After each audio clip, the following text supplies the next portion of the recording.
సమర్పించే నైవేద్యాల్లో భక్తులకి ఇచ్చే లడ్డుల్లో ఆ మాట అంటానికే ఒళ్ళు గగురుపాటు కలుగుతుంది.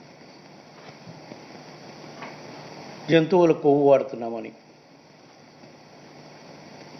మాట్లాడటం చూసిన తర్వాత నేను అప్పుడే చెప్పాను, ఇంతకన్నా నీచమైన ఘోరమైన కార్యక్రమం ఇంకోటి ఉండదు. నేను వెంకటేశ్వర స్వామిని నమ్ముతున్నాను, మీరు కూడా వెంకటేశ్వర స్వామి భక్తుడని చెప్తారు కాబట్టి రండి ప్రమాణ స్వీకారం నేను చేయటానికి సిద్ధంగా ఉన్నా. వెంకటేశ్వర స్వామి పాదాల చెంత ప్రమాణం చేస్తాను, నేను నా కుటుంబంతో సహా వచ్చేస్తాను. మా పాలనలో ఎటువంటి చంద్రబాబు నాయుడు గారు ఆరోపణ చేసినట్టు ఎటువంటి అక్రమాలు నీచమైన కార్యక్రమాలు జరగలేదు. మీరు ఏదైతే నింద మోపారో మీరు దానికి కట్టుబడి ఉన్న పని అయితే రండి, మీరు కూడా ప్రమాణం చేసి చెప్పండి. లేదా మీరు భక్తుల మనోభావాలు దెబ్బతినే విధంగా చేసిన దానికి మేము చట్టపరంగా న్యాయపరంగా ఏం చర్యలు తీసుకోవాలో ఆ కార్యక్రమం చేస్తాం.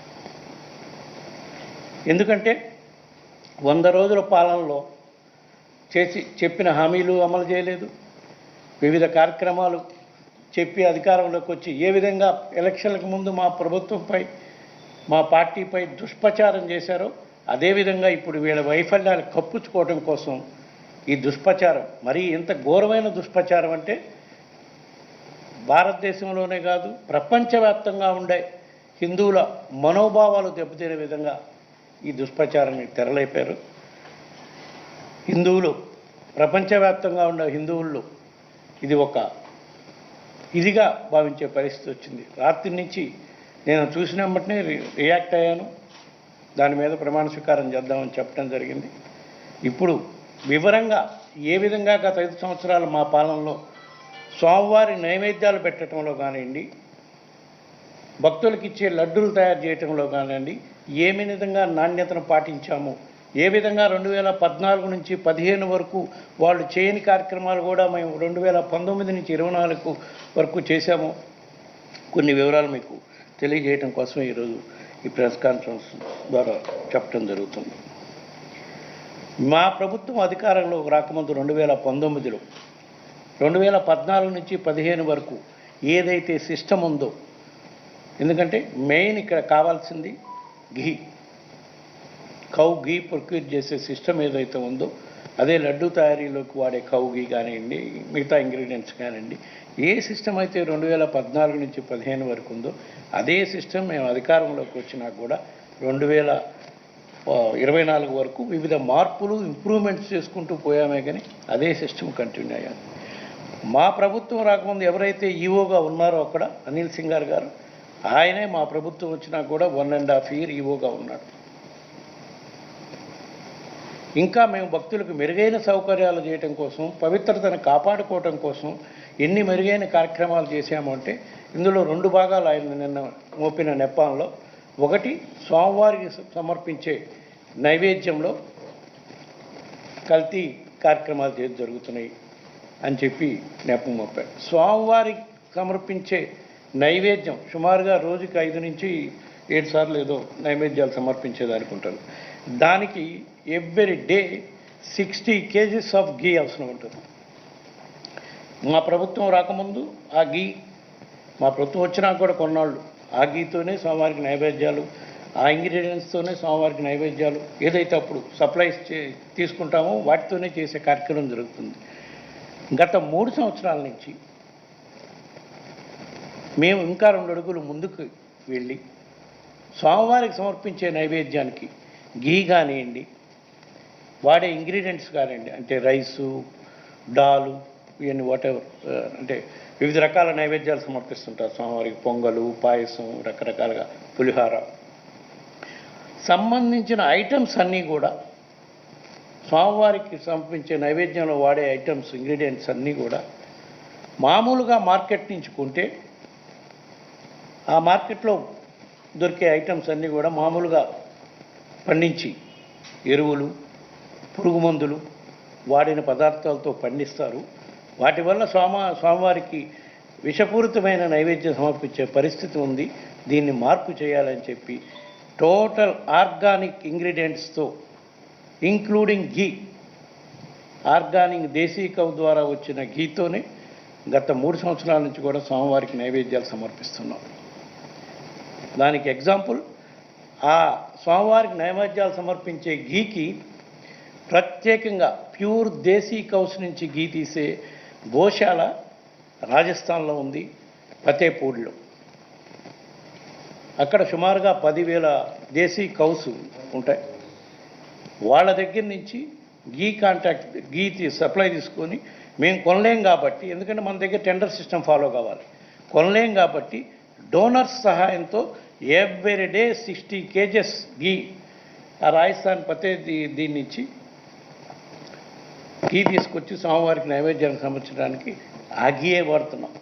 దానికి కూడా డోనర్ సహాయం. రోజుకి ₹1,00,000 అయింది ఆ ఘీ ఒక్కటి. మిగతా ఇంగ్రీడియంట్స్ అన్నీ ఇక్కడ ఆర్గానిక్ ఫార్మర్స్ పండించిన తెలంగాణలో, ఆంధ్రాలో ఆర్గానిక్ ఫార్మింగ్ జరుగుతుంది. వాళ్ళ దగ్గర నుంచే ప్రొక్యూర్, ఎస్పెషల్లీ ఘీ మాత్రం అక్కడి నుంచి తెస్తున్నాం. దాన్ని కూడా ఒక డోనర్ సహాయంతో రోజుకి ₹1,00,000, నెలకు 30 లక్షలు. ఇప్పుడు దాకా 3 సంవత్సరాల నుంచి ఆ డోనరు దాదాపు 10 crores దాకా ఈ ఘీతో నైవేద్యం చేయడానికి డొనేట్ చేస్తున్నాడు. అదేవిధంగా మళ్ళా దీన్ని పర్మనెంట్గా స్వామివారి నైవేద్యాల వరకు ఇప్పుడు మనం ఏదైతే చేస్తున్నామో స్వచ్ఛమైన పదార్థాలతో చేసి ఇవ్వాలని, దీన్ని పర్మనెంట్గా ఎస్టాబ్లిష్ చేయాలని మా గోశాలలో రాజస్థాన్ నుంచి తిరుమల తిరుపతి దేవస్థానం గోశాల ఉంది. దాంట్లో 550 దేశీ ఆవుల్ని గుజరాత్ నుంచి, రాజస్థాన్ నుంచి తీసుకొస్తే ఆ గోశాలలోనే వాటికి అన్నీ చేసి వాటి నుంచి వచ్చే పాల ద్వారా స్వామివారికి నిత్యము నైవేద్యాలకు అవసరమైన 60 kg ఘీ పర్మనెంట్గా తయారు చేసుకునే కార్యక్రమం చేయాలని ఆ ప్లాంట్ కూడా పెట్టడం జరిగింది. ఆ ghee manufacturing, milk chilling and ghee manufacturing plant.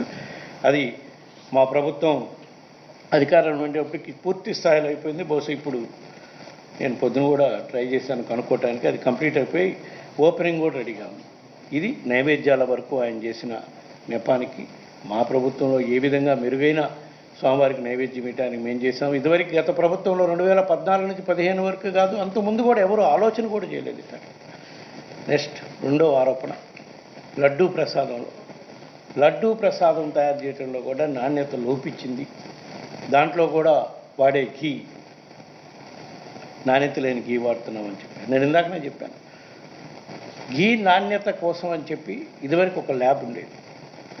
మేము మా ప్రభుత్వం అధికారంలోకి రాకముందు ఆ ల్యాబ్ వాళ్ళు every time 2 times 3 times check చేసినాకనే మనకి ట్యాంకర్స్లో వస్తుంది లడ్డూ తయారీ ఘీ మొత్తం. అది టెస్టులు చేసినాకనే క్వాలిటీ బాగుంటేనే అన్లోడ్ చేస్తారు, లేకపోతే రిటర్న్ పంపిస్తారు. లోకడ ఎన్నిసార్లు ఆ విధంగా రిటర్న్ చేశారో నాకు తెలియదు. కానీ మా ప్రభుత్వం వచ్చినాక 2019 నుంచి 24 వరకు కూడా నా ఉద్దేశం సుమారుగా 10 సార్లు ఆ విధంగా ట్యాంకర్లు రిటర్న్ పంపిన దాఖలాలు ఉన్నాయి, ఇది క్వాలిటీ బాగాలేక. అది కూడా కాక ఇంకా 2 స్టెప్లు ముందుకు పోయి ప్రతి ట్యాంక్ దగ్గర వచ్చిన టెస్టింగ్ చేసేటప్పుడు మన దగ్గర ఉండే ల్యాబ్ ఎక్విప్మెంట్ ఎప్పుడో 20-30 సంవత్సరాల నాటి పెట్టిన ఎక్విప్మెంట్ కాబట్టి క్వాలిటీ సరిగా చెక్ చేయలేకపోతుందని మైసూరులో ఉన్న CFTRI, central food and technical research institute, వాళ్ళ దగ్గర నుంచి డిప్యుటేషన్ మీద ఒక ఆఫీసర్ని తీసుకొచ్చి ఆ ఆఫీసర్ అడ్వైజ్ ప్రకారం ల్యాబ్ను మొత్తం ఆధునిక ల్యాబ్గా మార్చి మళ్ళీ అక్కడ పనిచేయడానికి కూడా ఒక సీనియర్ CFTRI ఎంప్లాయీ రిటైర్ అయిన ఆయన తీసుకొచ్చి ఇక్కడ పెట్టుకొని ఆ విధంగా గత 3 సంవత్సరాల నుంచి కూడా టెస్టింగ్ ఫెసిలిటీస్ని ఇంప్రూవ్ చేసి, ఇదంతా ఎందుకు, క్వాలిటీ ఆఫ్ ఘీ, లడ్డూలో వాడే క్వాలిటీ ఆఫ్ ఘీని మనం ఎక్కడా కల్తీ లేని ఘీ వచ్చేటట్టుగా చేయటం కోసం ఇన్ని కార్యక్రమాలు చేశామని చెప్పి ఈ సందర్భంగా తెలియజేసుకుంటూ, ఇన్ని రకాల భక్తుల స్వామి పవిత్రతను కాపాడుకుంటూ భక్తులకు ఎక్కడ అసౌకర్యం కాకుండా ఇన్ని కార్యక్రమాలు చేసిన మా ప్రభుత్వంపై, మా పార్టీపై ఇంత ఘోరమైన ఎందుకు మోపారు ఈ నెపం అంటే, ప్రజల దృష్టిలో మేము దుష్ప్రచారం చేసి నమ్మించే కార్యక్రమం చేయాలని చూస్తున్నాడు. ఇది చాలా నీచమైన